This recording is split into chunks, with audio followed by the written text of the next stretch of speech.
Hello all of you, welcome back to my channel. मैं आज आप लोगों के लिए लेकर आ चुकी हूँ एक कलेक्टिव रीडिंग जिसका टॉपिक रहने वाला है guidance for your love life, the messages you need for your love life. तो आपकी लव लाइफ के लिए, आपके प्रेम संबंधों के लिए, आपके लिए क्या मैसेजेस हैं, क्या गाइडेंस हैं कि आपकी लव लाइफ में आपको क्या करना चाहिए, कैसा नहीं करना चाहिए और क्या क्या हो रहा है और उसके लिए क्या एडवाइस है। तो कहीं ना कहीं यहाँ पर आपको मैसेजेस देखने को मिलेंगे। आपके एंसेस्टर स्पिरिट्स की तरफ से मैसेज हो सकते हैं, आपके गार्जियन एंजल की तरफ से मैसेज हो सकते हैं और जिस भी एनर्जी पर, जिस भी फॉर्म पर आप बहुत विश्वास करते हो उनकी तरफ से मैसेज हो सकते हैं।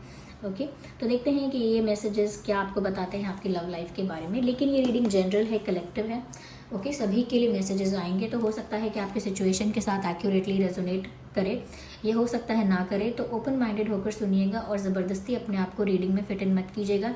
लेकिन क्योंकि ये रीडिंग गाइडेंस पर बेस्ड है, इसमें गाइडेंस मिलेगी आपको और मैसेजेस मिलेंगे आपकी लव लाइफ के लिए, तो हो सकता है कि इसमें से बहुत सारा पार्ट आपके लिए हेल्पफुल हो। और अगर आप इस वीडियो तक पहुँचे हैं तो डेफिनेटली इसमें आपके लिए, आपकी लव लाइफ के लिए कोई ना कोई मैसेज है, तभी आप यहाँ तक पहुँचे हैं। अदरवाइज़ आप इस वीडियो तक नहीं पहुँचते। There are an number of videos, आप कहीं भी पहुँच जाते हैं यहाँ पहुँचे हैं तो there is a definitely there is a message behind it. तो ठीक है, इस मैसेज को देखते हैं। चाहे कोई भी ज़ोडिएक साइन हो, एप्लीकेबल है ये रीडिंग। ओके, चाहे आपकी कोई भी उम्र हो, कोई भी सिचुएशन हो, स्टिल एप्लीकेबल। चलिए देखते हैं। Okay, so first card is of the medicine mother and the second card is of the father sky. Message for your love life, the guidance for your love life. So no, actually yeah.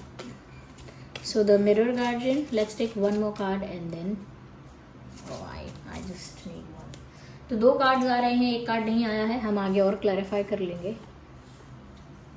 सबसे पहले viewers, मुझे यहाँ पर ये चीज़ नज़र आ रही है, honour your inner knowing. Somewhere ऐसा है कि आपकी लव लाइफ में आप कहाँ गलत जा रहे हैं, कहाँ सही जा रहे हैं, कौन आपके साथ चीटिंग कर रहा है, कौन आपके साथ ट्रूथफुल है, ऑनेस्ट है, ये बात इंट्यूटिवली आपको पता है। You are just not ready to accept it, यानी आपको अंदर से पता है कि मेरी लाइफ में क्या सही है, क्या गलत है। ओके, क्या ये इंसान सच में अपना है या दिखावा करता है। इंट्यूटिवली आपको ये चीज़ें फील हो जाती हैं। लेकिन कभी कभी आपको लगता है अरे आप किसी को जज तो नहीं कर रहे, अरे आप किसी को शक तो नहीं कर रहे, डाउट तो नहीं कर रहे, कहीं उसे मिसअंडरस्टैंड तो नहीं कर रहे।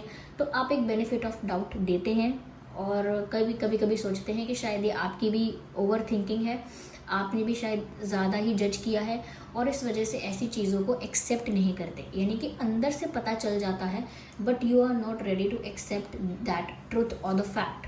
वो सच्चाई और वो फैक्ट आप मानने को तैयार नहीं होते हैं अंदर से, लेकिन आपको इंट्यूटिवली वो फील होता है। आपके गार्जियन एंजल्स, आपके एंसेस्टर स्पिरिट्स, वो जो भी हैं, जिस भी फॉर्म पर आपका ज़्यादा ट्रस्ट है, वो आपको सही समय पर सही चीज़ के लिए गाइड करते आ रहे हैं, कर रहे हैं करेंटली भी आपकी इंट्यूशन के थ्रू।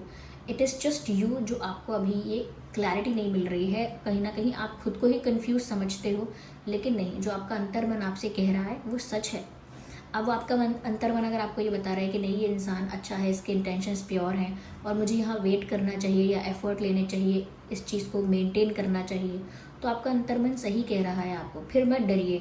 लेकिन अगर आपकी इंट्यूशन कह रही है बहुत दिनों से कि यहाँ कुछ गड़बड़ है, कुछ तो मैनिपुलेशन चल रहा है, कुछ तो माइंड गेम चल रहा है, कुछ तो छुपाया जा रहा है, there is something fishy, there is something wrong, अगर इस टाइप की वाइब, इस टाइप की इंट्यूशन आपको आ रही है बहुत दिनों से, तो व्यूअर्स आपको वो चीज़ समझनी चाहिए कि वो सच में ऐसे ही नहीं आ रही है वो gut feeling. There is something, okay, कुछ हो रहा है ऐसा जो आपको नहीं पता है, इसीलिए वो ऐसी फीलिंग आ रही है। तो यहाँ पर बोला गया है कि आप अपनी इंट्यूशन को रिस्पेक्ट कीजिए थोड़ा। जो भी आपको अंतरात्मा से पता चलता है, जो भी आपकी इंट्यूशन आपको गाइड करती है, चाहे उसे ब्लाइंडली फॉलो ना करें, लेकिन उसे कंसिडर ज़रूर किया कीजिए। एकदम से उस थॉट को निगलेक्ट मत किया कीजिए कि हाँ ये मैंने गलत सोचा होगा, जज किया होगा, ऐसे आ गया होगा दिमाग में, ऐसा तो नहीं हो सकता। इतना भी निगलेक्ट नहीं करना है, इतना भी इग्नोरेंस में नहीं रहना है। थोड़ा बहुत अपनी इंट्यूशन को समझने की कोशिश कीजिए। ओके, ये आपकी लव लाइफ के लिए ही मैसेज है। यहाँ पर ऐसा लगता है क्योंकि अब अपनी लव लाइफ के लिए ना आपके मन में क्वेश्चंस बहुत सारे हैं एंड यू थिंक कि नहीं, शायद मैं गलत सोच रही हूँ, शायद गलत डाउट हो रहा है, लेकिन आपकी इंट्यूशन आपको बता रही है कि क्या सही है क्या गलत है। You are just not ready to accept it. यहाँ पर ये लिखा है व्यूअर्स कि ओके, जो भी, जिस भी एनर्जी पर, जिस पर भी आपका फेथ है, आपको उन पर अपना फेथ रखना है। बार बार फेथ है फिर फेथ नहीं है, फेथ है फिर फेथ नहीं है, ऐसे नहीं करना है। कई लोग कहते हैं मुझे डिवाइन पर, भगवान पर पूरा विश्वास है कि मेरी लाइफ में अब वो जो करेंगे अच्छा ही करेंगे, सब कुछ उन्हीं को सरेंडर। फिर अगले दिन कहते हैं मैं क्या करूँ, मुझे क्या करना चाहिए, मुझे समझ में नहीं आ रहा मैं क्या करूँ, मैं पता नहीं क्या कहाँ फंस गई, कैसे करूँगा। तो व्यूअर्स, जब आपने सरेंडर कर दिया है तो आप क्या करूँ, आप थोड़ा रेस्ट कीजिए, थोड़ा रिलैक्स हो जाइए, थोड़ा काम डाउन होके। इसीलिए क्योंकि सरेंडर कर दिया है तो फिर ये मच कैसी, ये स्ट्रेस कैसा, और अगर सरेंडर नहीं किया है तो फिर बोलना क्यों सरेंडर कर दिया है। इसीलिए आप पहले ये डिसाइड कीजिए कि आपने सब कुछ यूनिवर्स को, डिवाइन को सरेंडर करना है कि नहीं करना है। और अगर करना है तो ये ऐसा कैसे सरेंडर करना है कि रोज़ उस बारे में चर्चा करनी है, उस विषय पर दुखी होना है, उस विषय पर स्ट्रेस भी लेना है, ये किस प्रकार का सरेंडर करना हुआ। तो सरेंडर कर रहे हैं तो सच में कीजिए, ट्रस्ट कर रहे हैं तो सच में कीजिए। अगर आपको यूनिवर्स के प्रोसेस पर, डिवाइन जजमेंट पर, हर तरफ आपको ये विश्वास है कि आपके साथ सही होगा, और अगर आप सही हैं तो आपके साथ सही होगा, तो फिर आप किसी चीज़ का स्ट्रेस मत लीजिए।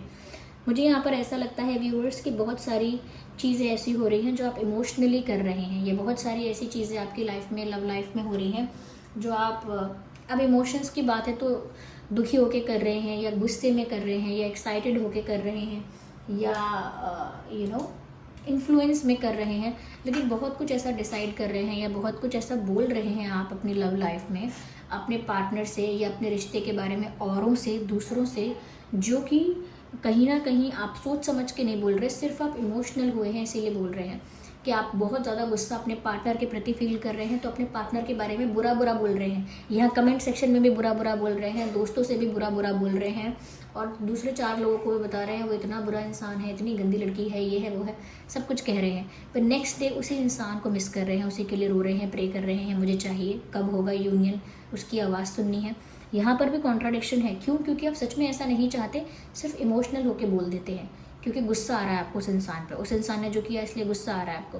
फिर दूसरी चीज़ ये कि अगर आप दुखी हो जाते हैं तो फिर ओवर शेयर कर देते हैं अपनी पर्सनल लाइफ के बारे में कि मैंने ये भी किया था, वो भी किया, मैं इस हद तक गया, उस हद तक गई, रोया, गिड़गिड़ाया, समथिंग लाइक दैट। क्योंकि मैंने जैसा देखा है तो उसी हिसाब से मैं बोल रही हूँ, जितना एग्जाम्पल्स देखे हैं सोसाइटी में, कि इमोशनल होके भी ना ओवर बता देना, ओवर रिएक्ट कर देना, या एक्साइटेड होना तो फिर बहुत सारी आगे की प्लानिंग बता देना, अरे हम ये भी करेंगे, वो भी करेंगे। और ये सिर्फ दूसरों से ही नहीं, अपने पार्टनर के साथ भी ऐसा करना कि बार बार इमोशनल होके, इम्पल्सिव होके रिएक्ट करना, सारे डिसीजंस, एक्शंस इन्हीं स्टेट ऑफ माइंड में लेना, कभी भी कामली, सेंसिबली डिसाइड ना करना, कभी भी सोच समझ के शांतिपूर्ण तरह से निर्णय ना लेना। ये इस बात का कारण है कि आपकी लाइफ में बहुत सारे डिसीजंस फ्रूटफुल नहीं होते हैं, बेनिफिशियल नहीं होते हैं लव लाइफ में, और कहीं ना कहीं आप जो करना चाहते हैं उसका उल्टा होता है। आप कुछ कहना कुछ चाहते हैं, उसका होता कुछ है। इंटेंशनली कुछ अच्छा करना चाहते हैं लेकिन रिजल्ट अच्छा नहीं आता। किसी के लिए अच्छे से एफर्ट लेना चाहते हैं लेकिन वो इंसान फिर भी नहीं समझ रहा है, फिर भी चीज़ें नहीं हो रही हैं अच्छी। तो कहीं ना कहीं व्यूअर्स यहाँ पर ये इसीलिए हो रहा है क्योंकि आप बहुत कुछ इमोशनली रिएक्ट करके कर रहे हैं। ओके, तो इतना इमोशनली रिएक्ट मत कीजिए। चाहे प्यार इमोशंस की बात है, लेकिन फिर भी आपको 50% अपने दिल का और 50% अपने दिमाग का यूज़ करना चाहिए। यस, तो थोड़ा सा बैलेंस थिंकिंग कीजिए, थोड़ा सेंसिबल थिंकिंग कीजिए, मैच्योर थिंकिंग कीजिए, और थोड़ा सा मैं कहूँगी थोड़ा पीसफुल होकर कामली डिसाइड कीजिए जो करना है। कुछ भी भावुक होकर मत कहा कीजिए, क्योंकि वो कभी कभी रिश्ते बिगाड़ता भी है, कभी कभी आपके रिश्ते के बारे में गॉसिप्स क्रिएट करता है, रूमर्स क्रिएट करता है, आपके रिश्ते को नेगेटिवली अफेक्ट करता है। कुछ लोग जेलस भी होते हैं, कुछ लोग आपके दुख पर चटकारे भी लेते हैं। ऐसा मौका ना दें किसी को, चाहे वो आपका पार्टनर क्यों ना हो। उसके आगे भी एक लिमिट तक, इतना वल्नरेबल या इतना ओपन या इतना ज़्यादा अपने आप को इतना ज़्यादा शावर नहीं कर देना है कि बिल्कुल there is no what should I say, there is no what should I say, your space और your privacy, कुछ तो अपने तक रखिए, मतलब ऐसा। और आई एम नॉट सेइंग कि यहाँ पर ओवर एक्सप्रेस करने की ही बात है, बस यहाँ डिसीजन लेने की भी बात है कि इमोशनल होकर रिएक्ट करना। ओके, तो थोड़ा आप सेंसिबली रिएक्ट करेंगे तो सिचुएशन का कॉन्सिक्वेंस या रिजल्ट कुछ डिफरेंट होगा। ओके, या ऐसा भी हो सकता है शायद आपको प्रोवोक किया जाए। ओके, आपके पर्सन या आपके पार्टनर, लोग आपको प्रोवोक कर रहे हैं, कुछ बोलने के लिए आपको उकसाते हैं, गुस्सा करने के लिए आपको उकसाते हैं, आपके अंदर से जेलसी देखना चाहते हैं, तो इसीलिए दूसरे इंसान के साथ ज़्यादा क्लोज होते हैं ताकि आप जेलस हों, फिर जेलस होकर आप कुछ रिएक्ट करें, कुछ बोलें।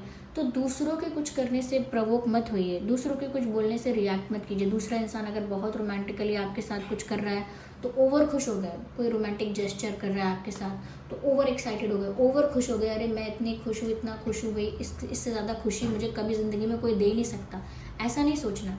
सोचना कि किसी ने अच्छा जेस्चर किया है तो बहुत अप्रिशिएट करने वाली बात है, थैंक यू, बस।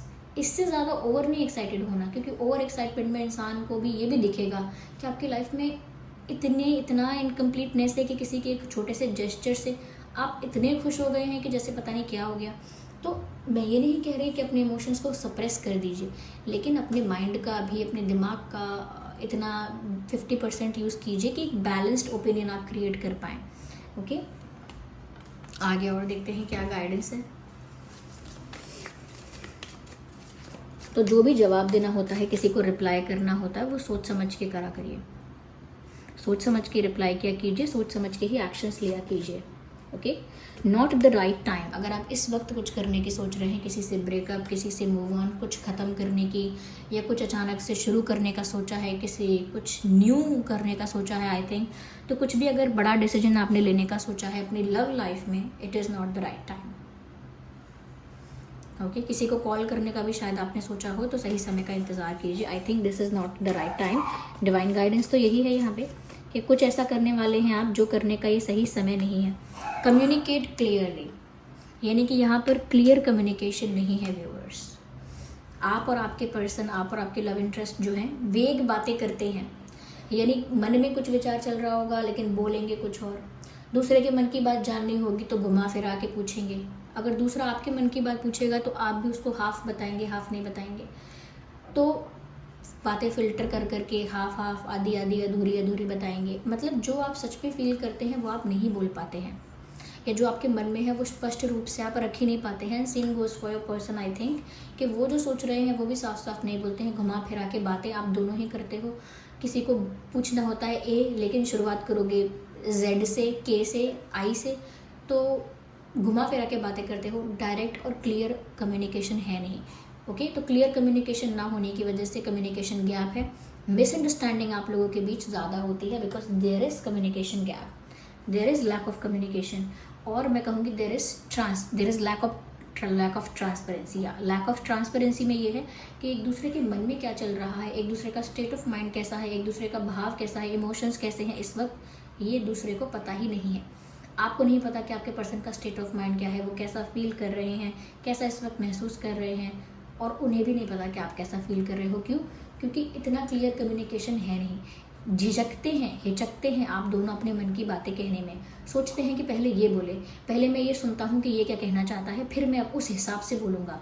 उस हिसाब से बातें करने से नहीं होगा, आप जो चाहते हैं आपको वो बोलना पड़ेगा। ऐसे ही शायद आपके पर्सन भी कर रहे हैं कि पहले वो देखते हैं कि आप क्या बोलना चाहते हो, आप क्या कर रहे हो, फिर उस हिसाब से वो रिप्लाई करेंगे। तो कहीं ना कहीं आप दोनों एक दूसरे के स्टेप्स को बहुत ज़्यादा कैलकुलेट करते हो, लेकिन अपने मन की बात को ट्रांसपेरेंटली, ओपनली एक्सप्रेस नहीं करते हो, जिस वजह से यहाँ पर बहुत मिसअंडरस्टैंडिंग है, और बात जिस वजह से ऑलमोस्ट कम हो गई है या फिर नो कॉन्टैक्ट हो गया है, कम्युनिकेशन है ही नहीं। तो आपको क्लियर कम्युनिकेशन रखना होगा, ट्रांसपेरेंसी रखनी होगी when it comes to speak. whenever you are speaking or expressing, speak it or express it honestly. There is the need to be honest in your communication. You are ready. Definitely viewers, कहीं ना कहीं मुझे ऐसा लगता है कि रही बात क्लियर कम्युनिकेशन की, ओके, रही बात क्लियर कम्युनिकेशन की, ये सारे चेंजेस की जो बोला गया है, ये सब आप कर सकते हैं, आप तैयार हैं इन चीज़ों के लिए। कहीं ना कहीं ये नहीं है कि जब मेरी लाइफ में ये होगा तब मैं ये चीज़ें समझूंगी या करूँगी या करूँगा। बहुत सारी चीज़ें ऐसी हैं जो आपको अपने अंदर से ही करनी है, यानी विश्वास भी करनी है और अंदर ही अंदर ट्रांसफॉर्म भी करनी है। किसी चीज़ का वेट नहीं करना कि जब वो होगा तभी मैं ये करने वाला हूँ। Okay, if you want to see the change, be the change first. Okay, forgiveness, yes, I think you are ready to forgive.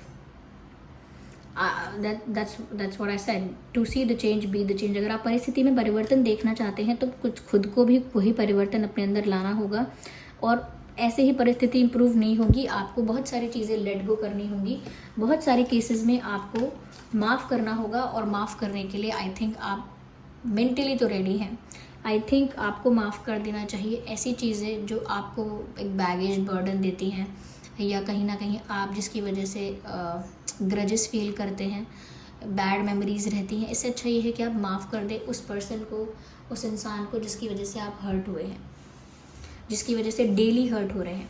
तो कहीं ना कहीं आप उन्हें माफ़ कर दें, एंड जैसे ही आप उन्हें माफ़ करेंगे आप कहीं ना कहीं अपना बैगेज तो रिलीज़ कर देंगे। उसके बाद ज़्यादा दिमाग चलाने की ज़रूरत नहीं है।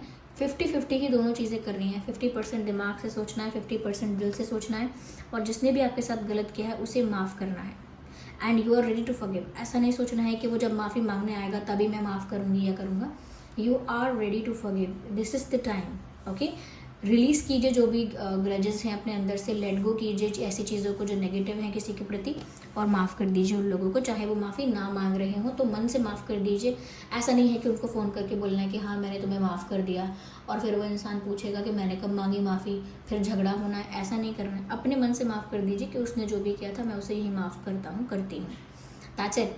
So this was the reading. I hope ये रीडिंग आपके लिए हेल्पफुल रही है। चलिए मिलते हैं अगली रीडिंग में, तब तक के लिए bye bye family, take care.